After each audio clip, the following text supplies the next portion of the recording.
ఏమని పొగడాలి ఎంతని రాయాలి కట్టుబాట్ల కంచెను దాటి సాంప్రదాయమనే సముద్రాన్ని ఈది అణచివేతలను అధిగమిస్తూ అగ్రశిఖరాన నిలబడుతున్న సహనశీలులకు అనురాగ దేవతలకు ప్రతిసృష్టి రూపాలకు అంతర్జాతీయ మహిళా దినోత్సవ శుభాకాంక్షలతో అలుపెరగని ప్రయాణం నీది, సరిహద్దు తెలియని సంగ్రామం నీది. చరితవు నీవే, చరిత్ర సృష్టించే వనితవు నీవే.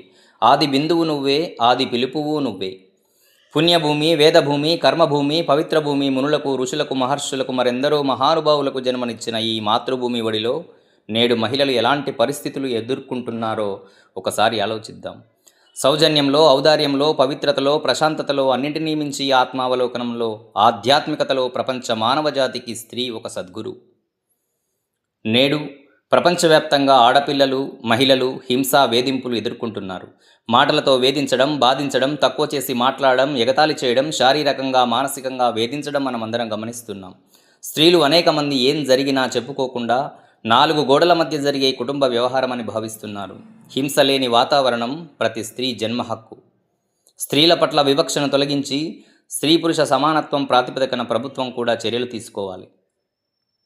స్త్రీ జీవన ప్రయాణం దేశాభివృద్ధికి కొలమానం అన్న నెహ్రూ గారి కలను నిజం చేద్దాం.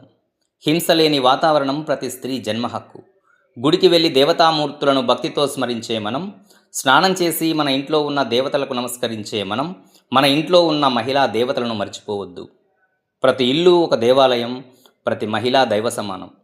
స్త్రీ పురుష సమానత్వం సాధించే దిశగా మహిళా సాధికారత స్వప్న సాకారం కోసం మనమందరం సహకరిద్దాం. చట్టం ముందు అందరూ సమానులే. ప్రపంచవ్యాప్తంగా పురుషాధిపత్యం కొనసాగుతుంది. ఈ ప్రజాస్వామిక సమాజంలో మహిళలను గౌరవించడం, సమానులుగా చూడడం నేర్చుకుందాం. స్త్రీలకు సమాన హోదా, సమాన అవకాశాలు కల్పిద్దాం. స్త్రీలు అన్ని రంగాల్లో అత్యున్నత స్థితిని అందుకోవడానికి మనందరం ప్రేరణనిద్దాం. మన రాజ్యాంగం పౌరులందరికీ గౌరవంగా బ్రతికే హక్కునిచ్చింది.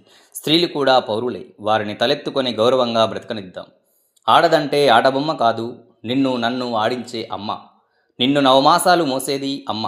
పుట్టినప్పటి నుంచి నువ్వు గిట్టే వరకు నిన్ను మోసే భూమాత ఆడదే. నీతో 7 అడుగులు వేసి సృష్టికి ప్రతిసృష్టి రూపాన్ని ఇచ్చేది కూడా ఆడదే. రవి అస్తమించని ఆంగ్ల సామ్రాజ్య ఆధిపత్యాన్ని గడగడలాడించిన రణిచండి ఝాన్సీ లక్ష్మీబాయి కూడా ఆడదే. అలాగే అన్ని బంధాలు కోల్పోయి 3 ముళ్ళు అనే ఒకే ఒక్క బంధంతో మన గడపలోకి వచ్చిన ఆ త్యాగశీలికి అనురాగాన్ని పంచుదాం. అమ్మ చూపే ఆప్యాయతను, నాన్న చేసే గారాబాన్ని, స్నేహితులు పంచే ఆనందాన్ని, బంధుమిత్రులు పంచే అనుబంధాన్ని తనకు అందిద్దాం.